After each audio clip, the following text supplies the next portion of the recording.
Hello everyone, welcome to learning science. आज का हमारा टॉपिक है विटामिन फ्रांस रिलेशन और lustre and opacity of metals.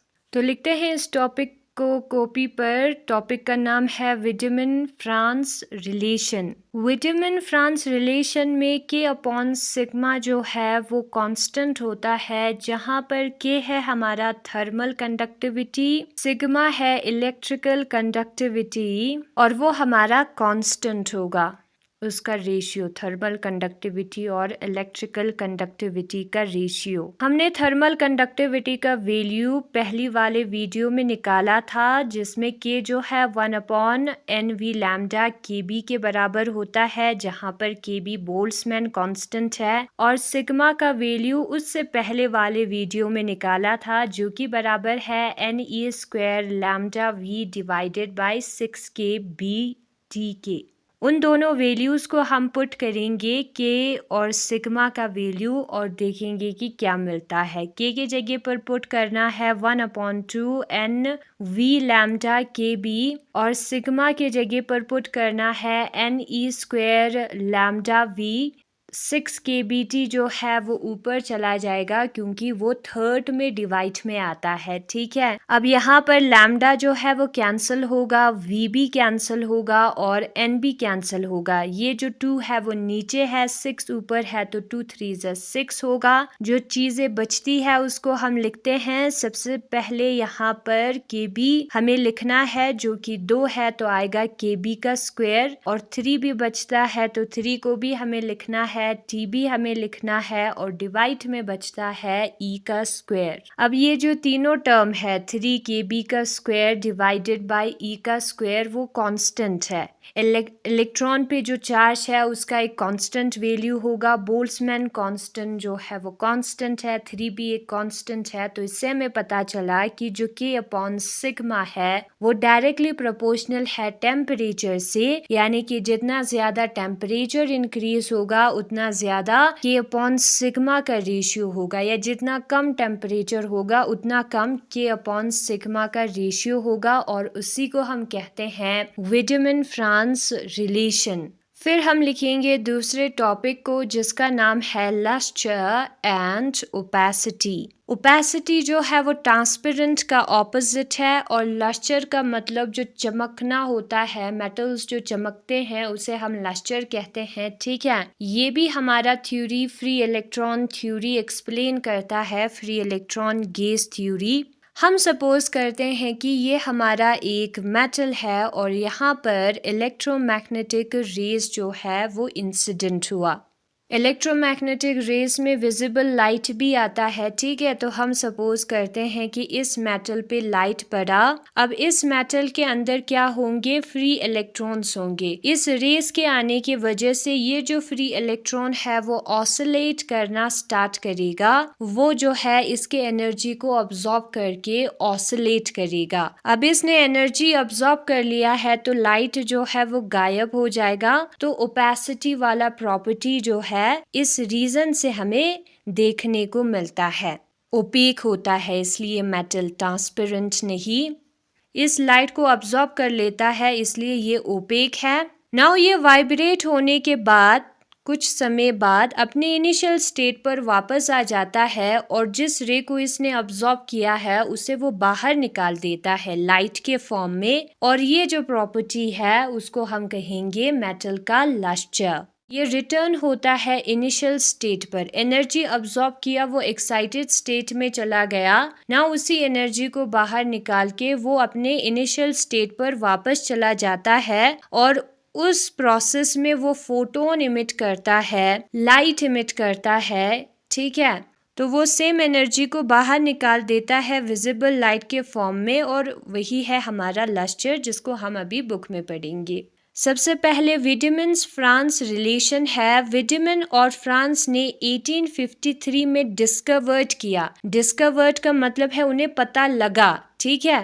कि जितने भी गुड इलेक्ट्रिकल कंडक्टर्स है वो गुड थर्मल कंडक्टर्स भी है। यानी कि अगर कोई इलेक्ट्रिसिटी को अच्छी तरीके से कंडक्ट करता है, कोई कंडक्टर, कोई मेटल, ठीक है, इलेक्ट्रिसिटी को पार होने देता है तो वो हीट को भी पार होने देगा एंड वाइस वर्सा कंडक्ट करेगा। ठीक है, अगर वो हीट को कंडक्ट करता है तो इलेक्ट्रिसिटी भी वो कंडक्ट करेगा एंड सो ऑन। और जो रेशियो होगा थर्मल कंडक्टिविटी और इलेक्ट्रिकल कंडक्टिविटी का किसी भी टेम्परेचर पर, लेकिन टेम्परेचर बहुत कम नहीं होना चाहिए, वो जो है कांस्टेंट होता है हर मेटल्स के लिए। K अपॉन सिग्मा जो है वो कांस्टेंट होगा, इसका कोई कांस्टेंट वैल्यू होगा हर मेटल के लिए एक पर्टिकुलर टेम्परेचर पर। ठीक है, K का वैल्यू हमने पहले वाले वीडियो में निकाला था, उसको हम पुट करेंगे यहाँ पर। K भी हम लिखेंगे, Boltzmann constant thermal conductivity topic में आपको मिलेगा। सिग्मा का वैल्यू भी हमने पहले निकाला था, यहाँ पर एरिया नहीं है इलेक्ट्रिकल कंडक्टिविटी वाले टॉपिक में, उसको हम पुट करेंगे। जो चीजें कैंसिल होती है उसे हम कैंसिल करेंगे तो ये वाला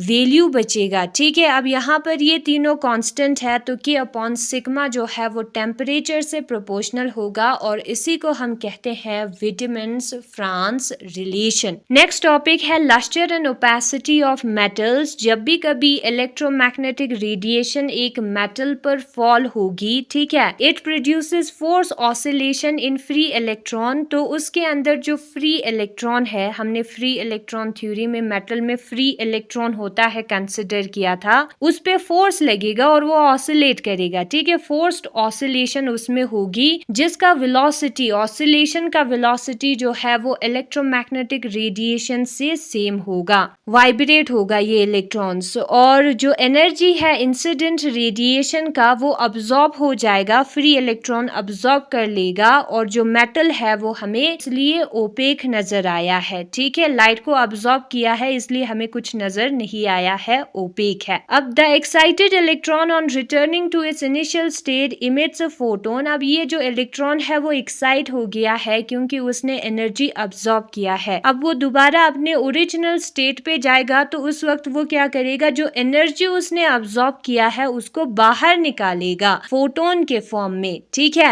सेम एनर्जी को जिसको उसने पहले अब्सॉर्ब किया था, और ये जो एनर्जी है वो फोटोन के फॉर्म में है, EM रेस के फॉर्म में होगा, विजिबल लाइट के फॉर्म में वो बाहर निकाल देगा हर डायरेक्शन में। लेकिन वही रेस जो कि मेटल की सरफेस की तरफ है, जो बाहर सरफेस होता है ना उसकी तरफ जा रहा है, वो उससे बाहर निकल पाएंगे, गेट थ्रू कर पाएंगे। इस लाइट के रिफ्लेक्शन के वजह से जो कि उस पे इंसिडेंट हुआ है, हमें मेटेलिक लस्टर मिलता है। तो यही था आज का हमारा दो टॉपिक, एक है वीडमैन-फ्रांस रिलेशन और दूसरा है lustre and opacity of metals.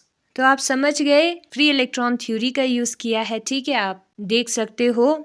तो यहाँ पर आप इससे भी अपना नोट्स बना सकते हो। बहुत ही ज्यादा जो कैरेक्टरिस्टिक प्रॉपर्टी है मेटल का वो है उसका कंप्लीट ओपेसिटी और हाई लस्टर। मेटल ओपेक की तरह बिहेव करता है क्योंकि लाइट एनर्जी जब उसके क्रिस्टल पर फॉल होता है, जो फ्री इलेक्ट्रॉन है ना वो उस लाइट एनर्जी की वजह से ऑसिलेट करना स्टार्ट कर देता है इंसिडेंट लाइट के फ्रीक्वेंसी के साथ, और उस वे में जितना भी लाइट उस पे पड़ेगा वो अब्सॉर्ब हो जाएगा और मेटल जो है वो एक ओपेक बॉडी की तरह बिहेव करेगा। इस केस में किया है ना, अब्सॉर्ब कर लिया है तो उसने बिहेव किया है एक ओपेक बॉडी की तरह। और इसी तरीके से मेटल का लस्टर भी हाई होता है। अब इंसिडेंट लाइट जो है वो इलेक्ट्रॉन को एक्साइटेड स्टेट में जाने देता है। अब जब ये इलेक्ट्रॉन अपने इनिशियल स्टेट में वापस आएंगे तो वो उसी लाइट को बाहर निकालेंगे जिससे वो एक्साइटेड स्टेट में चले गए, जिसको उन्होंने पहले अब्सॉर्ब किया। तो मेटल जो है वो रिफ्लेक्ट कर रहा है इस केस में, और